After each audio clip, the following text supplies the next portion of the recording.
Di sebuah hutan yang tak pernah tercatat di peta manapun, tinggal seekor koala bernama Koa. Ia kecil, lembut, dan selalu tampak mengantuk, kecuali ketika memandangi langit malam. Ada sesuatu tentang bintang yang membuat matanya berbinar, seolah ia sedang menunggu seseorang yang belum pernah ia temui. Di sisi lain hutan, jauh melewati lembah berkabut, hidup seekor panda bernama Pondo. Tubuhnya besar, penuh bercak hitam putih yang kontras dengan rumput hijau, tempat ia sering berguling-guling tanpa tujuan. Meski terlihat ceria, ada kekosongan dalam sorot matanya. Ia selalu merasa berbeda dan kesepian tanpa tahu alasannya.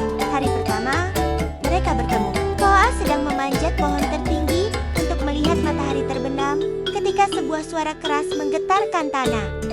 Bruk! Pondo terpeleset saat mencoba mengambil bambu yang tumbuh di lereng terjal. Koa turun terburu-buru. Kau tak apa? Tanya Koa. Pondo mengangguk sambil meringis. Aku hanya terlalu bersemangat. Koa tertawa kecil.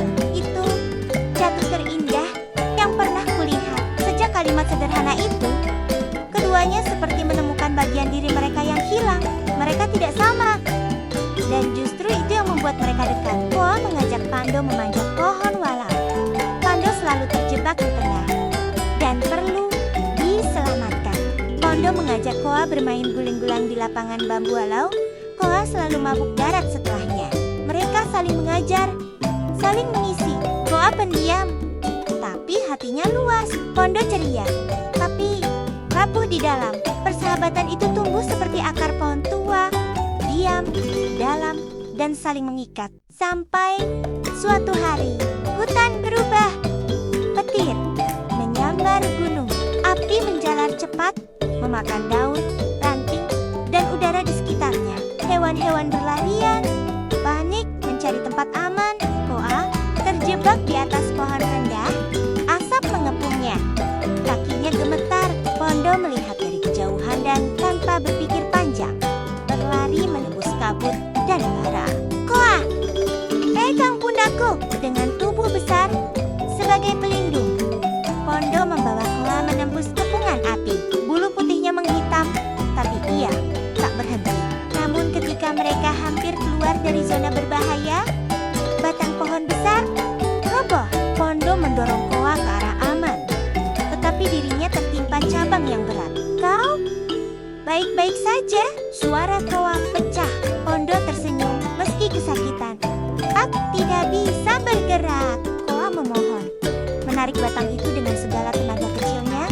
Tapi sias. Pondo menatap langit merah. Kau masih harus melihat banyak matahari terbenam, Koa.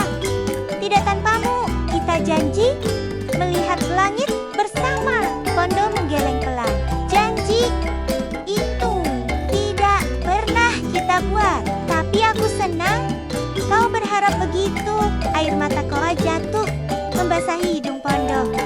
Pergi, Koa, bisik Pondo. Aku ingin melihatmu selamat. Dengan hati yang seakan pecah menjadi serpihan, Koa mundur perlahan lalu berlari saat cepat ketika api mendekat. Setelah bencana itu, hutan memang selamatkan sebagian besar penghuninya, tapi Pondo tak pernah ditemukan. Koa sering duduk di bawah langit malam, mendongak berharap ada bentuk awan yang mirip panda atau angin yang terdengar seperti tawa Pondo. Sampai pada suatu malam, ketika bintang jatuh melewati langit, Koa melihat kilau yang aneh, bulat, besar, dan bergerak melewati pepohonan. Ia terpana. Pepando, suara tawa berat terdengar. Aku kembali terlambat ya. Pondo berdiri di tepi hutan dengan bekas luka samar, tapi hidup. Koa melompat ke arahnya, memeluk tanpa ragu. Aku pikir aku kehilanganmu. Aku pun, jawab Pondo lembut. Tapi seseorang menarikku keluar sebelum semuanya roboh. Seekor tapir yang tak ingin dikenal. Mereka tertawa, menangis, tertawa lagi. Dan sejak saat itu, mereka berjanji kali ini sungguh-sungguh setiap matahari terbenam, kita harus lihat bersama, kata Pondo. Kalau aku mengantuk, tanya Koa. Aku gendong. Kalau kau terjatuh lagi, kau tertawakan dulu. Baru tolong aku. Dan begitulah. Dua makhluk berbeda benua, berbeda dunia, disatukan oleh sesuatu yang tidak pernah mereka cari tetapi selalu mereka butuhkan. Persahabatan yang tak dijanjikan, tapi selamanya mereka syukur